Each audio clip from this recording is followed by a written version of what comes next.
cho bác một cái. Hôm nay bác vào thăm con trai bác một tí thôi. Bác của cháu một chút nhá. Anh tưởng là cháu bận, cháu khéo phết đấy chứ.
bán 1 cân 5.000, nghe tính được 6 cân.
ban người nè, cái ban người cái đầu đó, nó bơm nước, nó bơm nước.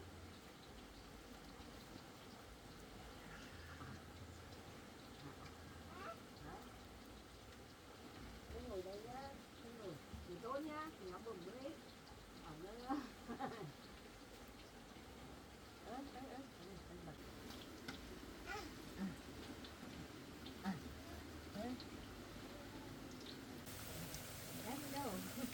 đúng đấy.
Không không không ra kia này lên đó lên lên kia đấy lên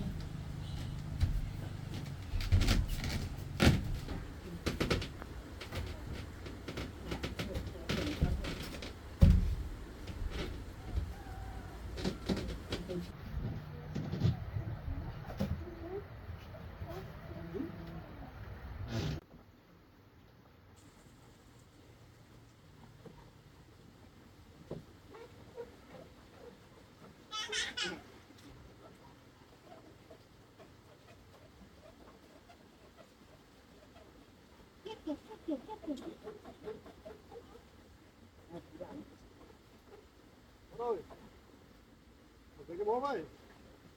ai đây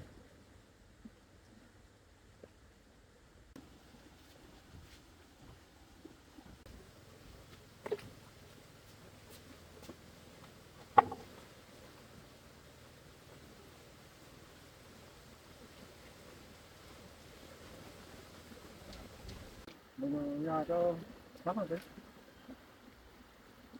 Nó không làm gì đâu, không làm hại cho các con các cháu đâu. Bác chỉ đi mà thăm con trai tí thôi. Một kiểu đó nó không làm hại cho mọi người đâu mà. Hôm nay bác vào thăm con trai bác một tí thôi, không có việc gì đâu. Hôm qua thì vừa về đến cũng hơi vội, cũng không được hỏi thăm. Thôi, cứ mở cửa cho bác vào đi, bác không làm gì cho các cháu đâu. Bác đi vào thăm con trai bác một tí thôi. Con trai bác đi làm về chưa? Bác cứ mở cửa cho bác vào đi. Bác không như ngày xưa nữa rồi, tỉnh táo rồi.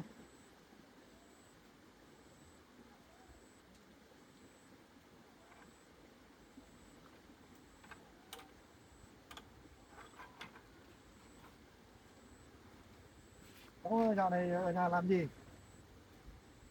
Nhiều việc vất lắm đấy hả?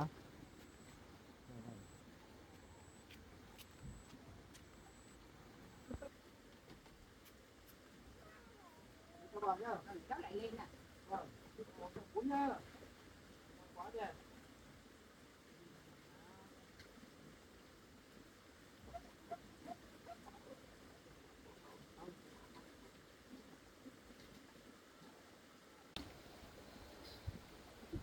Cháu đang làm gì đấy? Cháu cần bác giúp không? Đây cháu làm Mỹ Xuyên à? À. Thế hôm nay bác đến đây thì con trai của bác không ở nhà thì bác hộ cháu một chút nhá.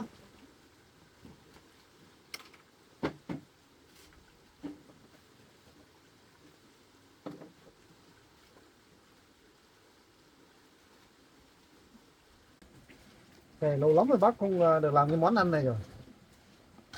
Thì cháu cũng giỏi khéo tay đi nhỉ. Chắc cái này ăn ngon lắm đấy cháu nhỉ. À, giỏi này, biết khéo tay đấy.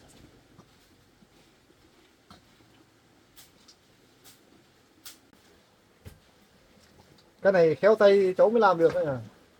À, cũng giỏi thật đấy. Rồi lâu lắm rồi bác cũng không gặp những cái chuối này bây giờ. Làm cái này cháu phải cho đường cái gì không? À, mỗi đường thôi, nguyên liệu mỗi đường thôi gì? Chắc ăn ngon lắm à? À, giỏi nhỉ. Cho đây, đây.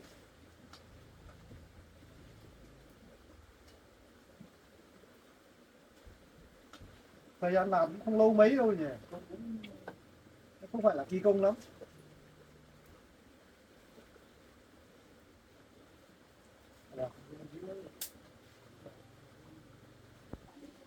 Cái này cũng làm có kỹ thuật được phép đấy.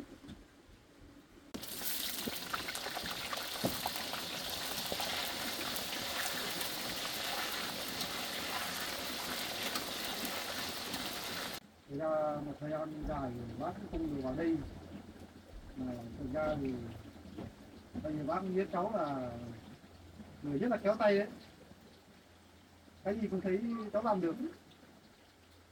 Thì bác nghĩ thực ra mà bác có lỗi ngày xưa bác cũng cản trở về cái hạnh phúc của các cháu và con của bác ấy. Bác không nghĩ có một cái lỗi lầm ấy. Chắc rằng từ đây bây giờ trở đi thì bác cũng không làm hại cho các con các cháu nữa. Cũng mong cho các con các cháu làm thế nào mà được có một cái gia đình hạnh phúc ấm no, thì điều đấy là bác rất mong rất mừng ấy. Cũng bao nhiêu giai đoạn trước ấy, vượt qua bao nhiêu khó khăn thì bác rất là hiểu, và trước kia bác cũng làm phiền cho cháu rất là nhiều. Để mong cháu dùng lượng bỏ qua, thông cảm với bác nhé, không làm gì để mà tổn thương cho cháu và con trai cháu nữa, không làm phiền hà cho cháu như ngày xưa nữa nhé. Thông cảm với bác gì đấy. Bây giờ bác mới thấu hiểu là cháu là người khôn, những người rất nhanh nhẹn, thao vắt và biết làm cách làm cái chứ.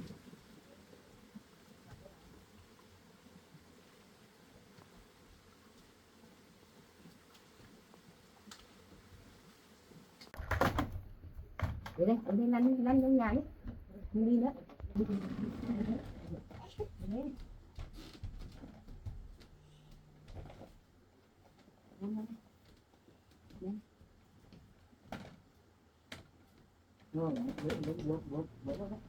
Cái này cháu nướng cái gì đấy?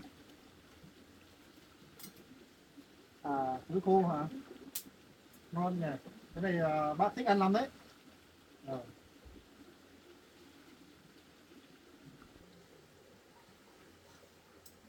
Cháu không nướng không? Cho hết nhá.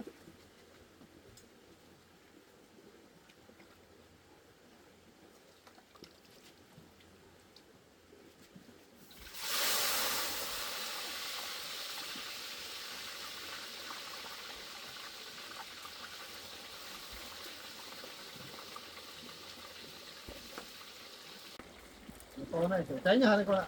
Cháu ạ. Nguyên đây bác hộ làm một tay nhá.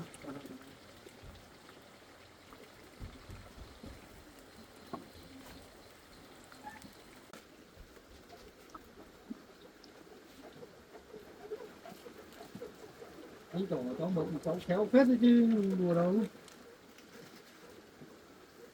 Rồi nha.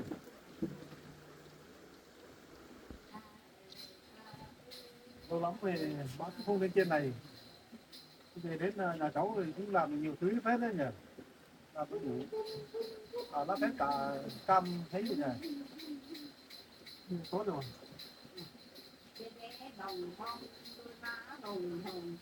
Làm cái này là sạch sẽ là được rồi.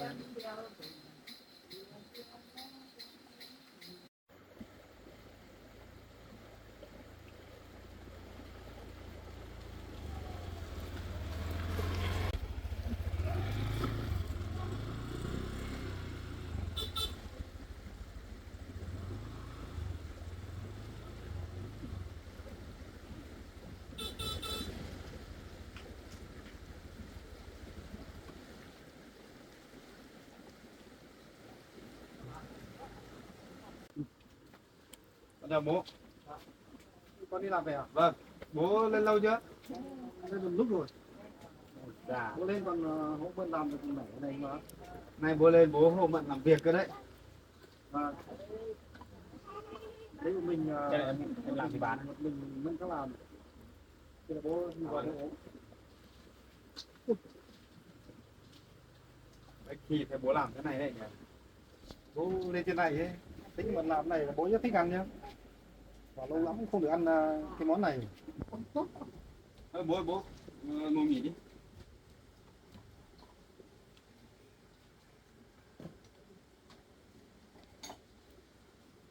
Đi làm về ăn nước phát vậy. Con đi vào đến muộn nhỉ? Con về hơi muộn đi. Thế là công việc là cũng muộn nhiều. Nó này còn đỡ đấy bố ạ. Cái này không bận đấy. Thì, nhà nhiều việc quá, nhiều chuyện nữa. Về là việc nọ việc kia, đi làm. Bố lên. Thế công việc thì xã hội của con ấy vẫn ổn định chứ? Công việc nó bình thường đâu ạ. Không có thay đổi đâu gì. Con cố gắng đấy. Như đảng và nhà nước đã tin vào mình thì mình phải biết mình cố gắng. Cái này thì Công việc nhà nước là phải nghiêm túc rồi. cái này thì mình làm thôi ạ. Việc cái công việc cứu người này thì nó đòi hỏi phải có tay nghề, với lại còn có trình độ học vấn cơ. Không đơn giản đâu. Bố ăn đi. Đi công việc nhà nước là không phải là đơn giản lắm. Con cũng qua trường qua lớp con học rồi. Và cái này để con biết. Hơi quá đường đi nhỉ, em ơi em cho nhiều đường quá. Nói chung là cũng phải Nhiều đường quá nó không ngọt. nó phải biết nhẹ nhàng. Thế bố nay bố lên chơi chứ hay là có việc gì? Bố bây giờ bố cũng tạm thời thư thả bố lên chơi thôi. Nhưng mà không nên bố mới lên. Em mang cho bán. Bố nói thật đi. Con nhìn bố là không phải là lên chơi đâu. Nhìn có vẻ là có việc muốn nhờ con thế nào đấy chứ. Chứ bình thường bố làm gì rảnh rỗi lên chơi. Thì hôm nay bố lên đây đấy cũng có một cái mục đích. Chứ còn cái chuyện Cái chuyện gì bố có nói gì? Thế bố đi gặp mẹ chưa? để chứng tỏ con cũng biết cái ý đồ của bố đấy. Rõ ràng Nhưng mà- con nhìn cái thì con biết ngay. Con cũng giỏi nhỉ. Nhưng bố đang lên này bố Bố cứ nói đi. Cứ nói. đang nhìn con cùng bố xuống với nhà mẹ. Những chuyện vừa qua thì bố cũng làm việc con lại nhiều quá đi. Bố cũng ngại vào ấy. Thế con hiểu rồi. Bố cũng ngại vào đấy. Nghĩa là bố chưa đi gặp mẹ đúng không? Chưa Xong đi. là bây giờ là bố định là muốn xuống gặp mẹ nhưng mà ngại đúng không? Ngại những cái chuyện trước bố làm ra đúng không? Thực sự là bố thì gây ra rất là nhiều. Thế thì con mới hiểu rồi. Không dám nói với mẹ nhiều. Thế là hôm nay bố lên đây là nhờ con. Bảo con xuống để gặp mẹ gì? Đúng không? Thứ nhất là bố đến với con trơn. Thứ hai nữa là bố cũng nhờ con phải xuống nhà mẹ. Phải nói chuyện hai bé, mấy người thôi. Bây giờ con về nhà tối rồi. Làm nào được? Con còn ở nhà còn đêm con phải ở nhà đấy, không đi được đâu. Đi này mượn với bà nhà nguy hiểm. Ba cẩn thận cho em bé ngã nhá. Bây giờ con không đi được đâu bố ơi. Bố tự đi gặp mẹ xem nào. Sợ cái gì? Thôi con cũng bất chút thời gian đi theo bố đi. Mà bây giờ cũng tối rồi. Bây giờ đi lúc nữa là tối rồi đấy. Chắc đi theo bao nhiêu lâu nữa mà. Đi tí nữa con về rồi, còn đêm hôm nữa con về còn mưa gió nữa, nãy con về mưa to kìa, về nhà còn nước còn dâng lên kìa. Bây giờ một mình bố đi chắc là mẹ không chấp nhận mấy. Thế bây giờ bố đang ở thuê nhà trọ chứ đúng không? Bố về nhà trọ mà. Tìm được nhà trọ cái gì? Bố có tình rồi. Ở gần chỗ mẹ không? Cái khu đấy ấy. Mới được cái khu trước đấy gì? Đây chỗ đấy cái khu xa mới đâu. Thế bố xuống gặp mẹ đi. Con thì nếu mà con rảnh rỗi con xuống được. Con đi làm cả ngày về mệt, giờ con về nhà con muốn nghỉ ngơi xong là mai còn đi làm chứ. Rồi con cứ đi hộ bố đi. Bố ngày xưa kể ra là bố cũng làm tổn thương cho mẹ rất là nhiều, bố cũng ngại lắm.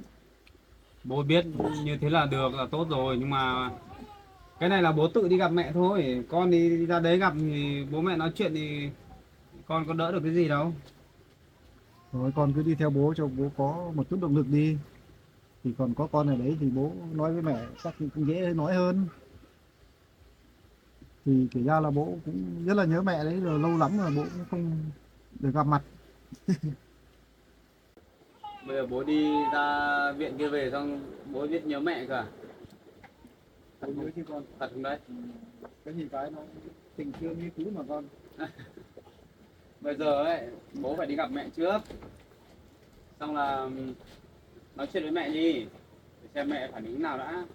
Và khi bây giờ bố bảo bố nhớ mẹ thì mình chưa biết xem bên bố mẹ thế nào đâu. Biết đâu mẹ còn đang giận bố thì sao? Bố phải xuống gặp chứ. Giờ bảo con xuống thì con thật sự là bây giờ con đang hơi mệt. Con mới ở nhà thôi, cũng tối rồi. Mai hay là khi bố về bố vào chỗ của mẹ đi. Không thì mai bố tự vào. Bố cũng nghĩ hơi khó đấy con. Thì các bạn bảo đấy các bạn tổn thất rất là nhiều. Biết vậy rồi, nhưng mà đơn giản thôi, bố vào đấy bố chỉ vào thì gặp mẹ xong là mình nói về chuyện cũ thì mình xin lỗi mẹ thế nọ thế kia được rồi. Mẹ cũng tốt bụng mà, mẹ làm gì có để bụng mấy đâu mà là Các bạn chưa đến nỗi đấy đâu nhỉ. mẹ con không thế đâu. Mẹ con mà như thế như bố nghĩ ấy, thì mẹ con không giúp bố đâu. Bố phải biết là mẹ con giúp bố rất là nhiều. Con cũng thế, giúp bố rất là nhiều ấy. Bây giờ con đây này, còn cái gì nữa đâu. Bố cũng biết mà. Mai mẹ còn chuộc cho con cái xe ô tô đấy về, con này còn mỗi cái xe đấy, giờ con có tiền tiết kiệm đâu. Bao tiền con ăn lái hết cho bố rồi. Giờ con cứ giảm gì vậy thôi. Vẫn đi làm nhưng mà không có tiền để gọi là dư tiết kiệm đâu. Giờ chỉ mỗi làm xong là hộ mẹ trả tiền ngân hàng. Hàng tháng vẫn phải giảm mà. Trừ con lương của con ấy. Lãi của cái khoản tiền của mẹ vay ấy, bây giờ là con liên kết với ngân hàng kia rồi, là mẹ không phải đi đóng lãi hàng tháng nữa, là trừ trực tiếp qua tiền của con luôn, đỡ cho mẹ phải đi lại. Kiểu là trừ qua lương hả? Khác có cách của con. Nói chung là đến giờ nộp tiền lãi với gốc là ngân hàng nó tự động trừ thôi. Thời gian vay họ cho vay lâu không con? Lâu mà. Đâu nhưng mà mình phải nộp tiền đều vào. Bây giờ bố về rồi thì bố trước mắt là bố cứ sống thật tốt đi, để cho mẹ thấy bố là thay đổi rồi thì mẹ mới không nghi ngờ bố, mới không nói gì bố chứ. Giờ bố xuống gặp mẹ thế thôi, gặp thì mẹ có tha thứ cho bố hay không thì đấy là việc của mẹ.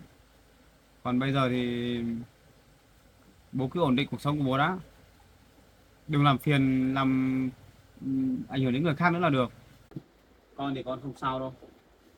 Bây giờ bố về, bố hồi phục và bố thay đổi bản thân là con mừng rồi. Con chỉ mong vậy thôi.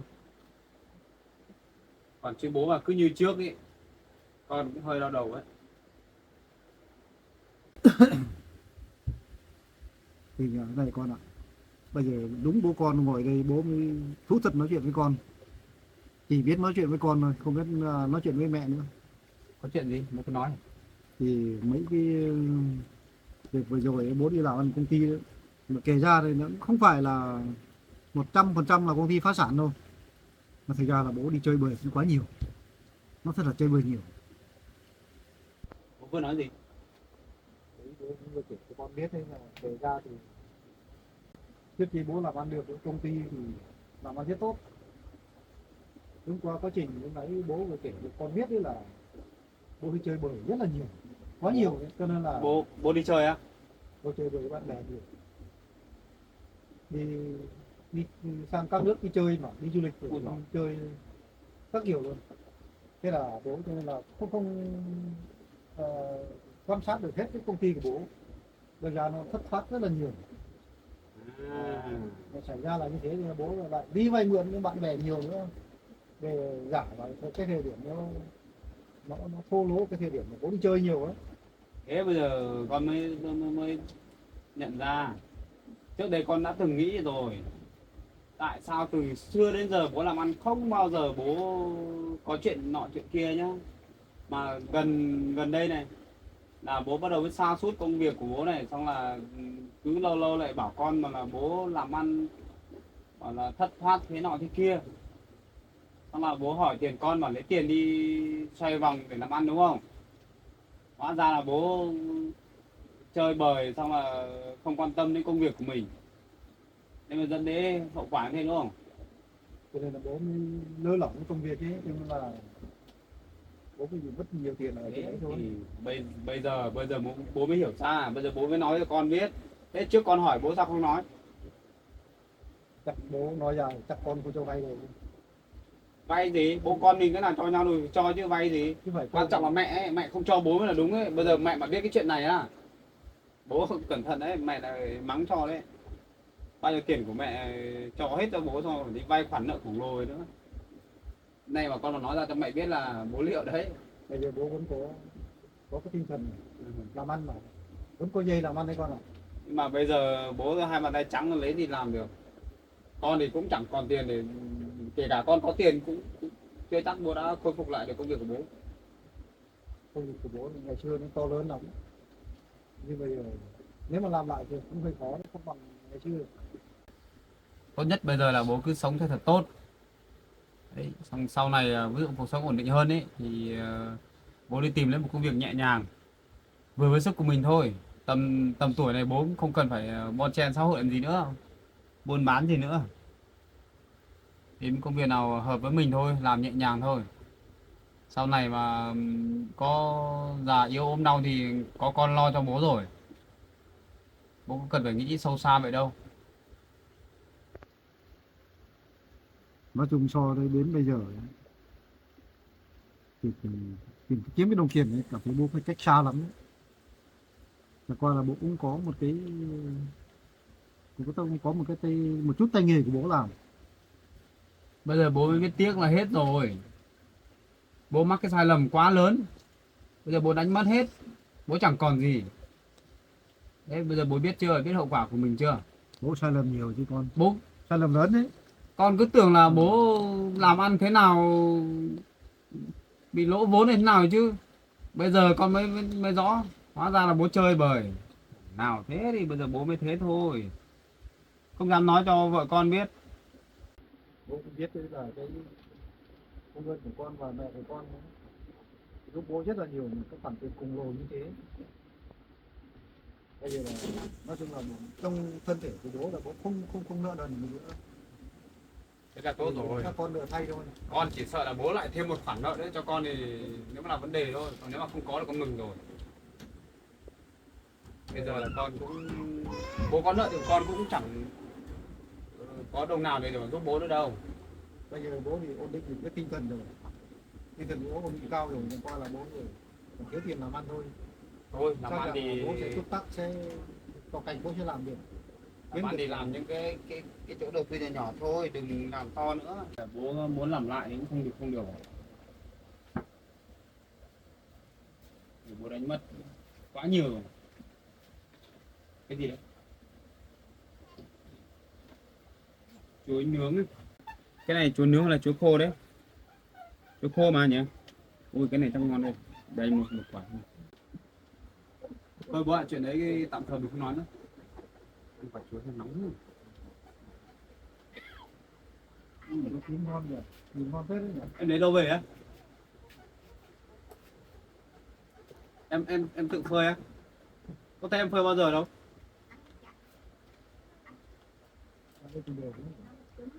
phơi ở chỗ nào anh có thấy em phơi đâu. Có đồ ngon dấu kỹ thế. Cứ bảo anh đang thích ăn chuối khô đấy. Bé né xuống đây cho anh nào. Đây bố thương nào. Thôi bố ạ. Cái chuyện đấy thì qua rồi không nói nữa. Bây giờ bố có kể thì cũng không lấy lại được đâu. Bây giờ coi như là bố làm gây ra bao nhiêu chuyện như thế. Bây giờ là bố cũng được con với mẹ con giúp rồi. Giờ bố cũng đầu óc cũng thấy nhẹ nhàng rồi, không phải nghĩ gì nữa nhá. Cứ sống vậy thôi. Còn sau này có cần con giúp cái gì ấy, ví dụ con giúp được thì con sẽ giúp những cái chuyện nhỏ nhỏ ấy nhá. Còn chuyện bố bảo con đi xuống với bố đi xuống gặp mẹ thì bây giờ con không đi được đâu. Có gì thì bố tự xuống gặp mẹ hoặc là ngày mai bố xuống nhá.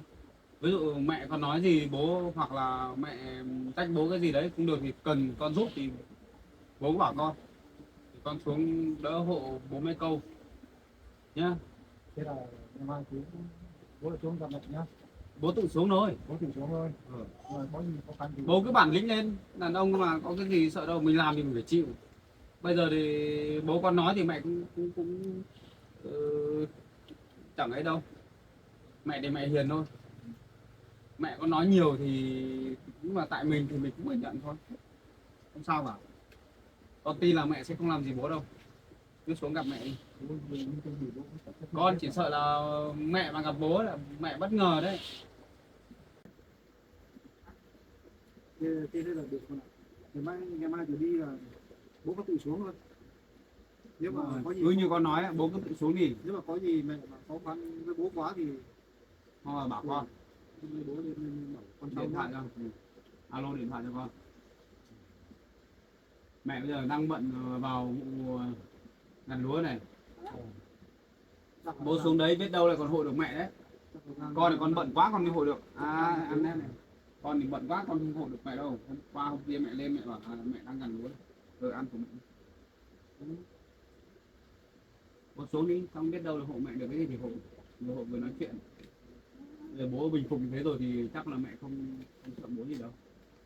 Ngày trước là con cũng thấy mẹ nó nói bảo là không thấy thương bố đấy. chắc là lúc là bố thì ốm nặng chắc là mẹ cũng trông chứ nhỉ. Mẹ trông xong là mẹ bảo là nhiều lúc mẹ cũng nghĩ nhìn thấy bố con mẹ cũng thương. Đấy, con thấy mẹ nói câu này nhé. Bây giờ bố cứ xuống đấy lựa mà nói với mẹ, biết đâu mẹ lại tha thứ cho bố chẳng hạn. Chắc mẹ cũng rộng lòng với con nhỉ. Vâng. Nếu mà được tốt hơn nữa thì biết đâu bố mẹ quay lại với nhau thì con thì mừng quá. Con nó mong cho đấy đấy. Bây giờ bố làm lại như thế là được rồi, là tốt rồi. Tiền bạc mất mình có thể là kiếm lại được. Kể ra là bố là không có tiền thôi. Thế còn cái mặt tinh thần và tỉnh táo là bố tỉnh táo như cũ rồi. Thôi tiền bạc thì mất thì thôi. Sức khỏe còn là tốt bố ạ. Có lúc em của con bảo bố thì bố cũng nhất thiết theo quan điểm đấy thôi. Nhưng mà bố có tự đi.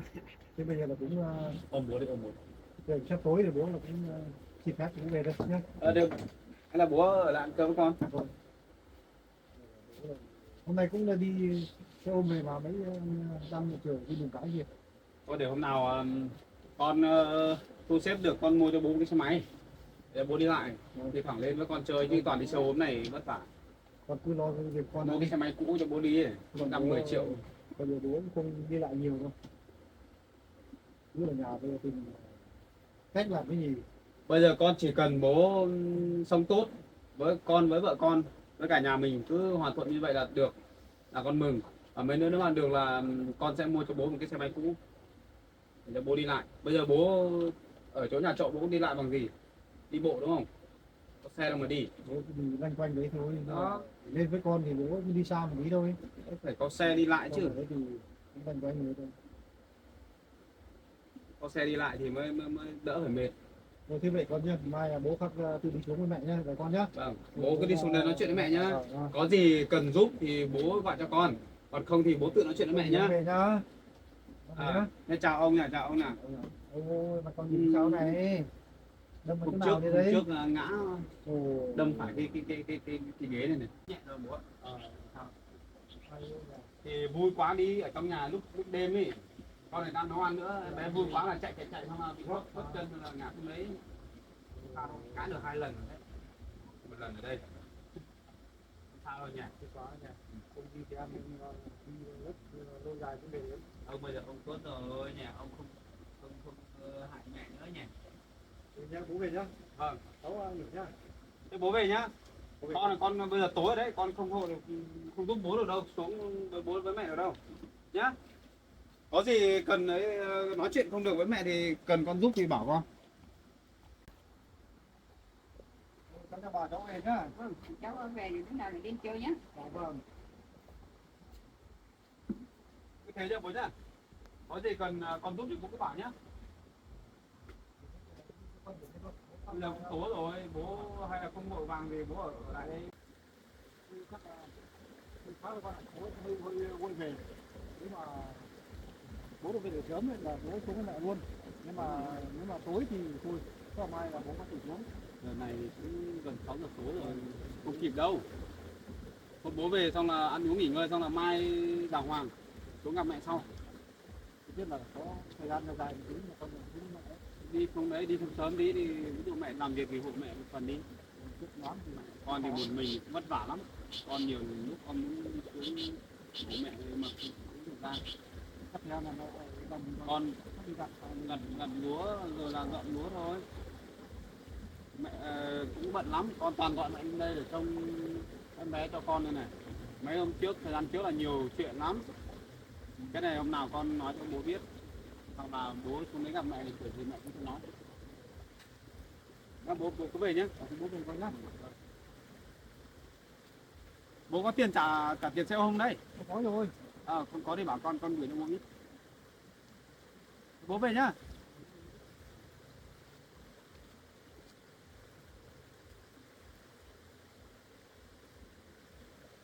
Ơi, nền nhà gập ghềnh lắm nhá. Bóc bồ làm cho thì ngã đấy. Bộ yêu nào.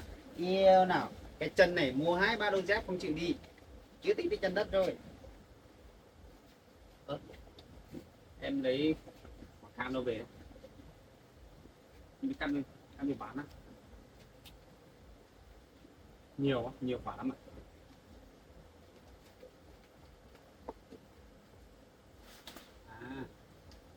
Mưa to gì?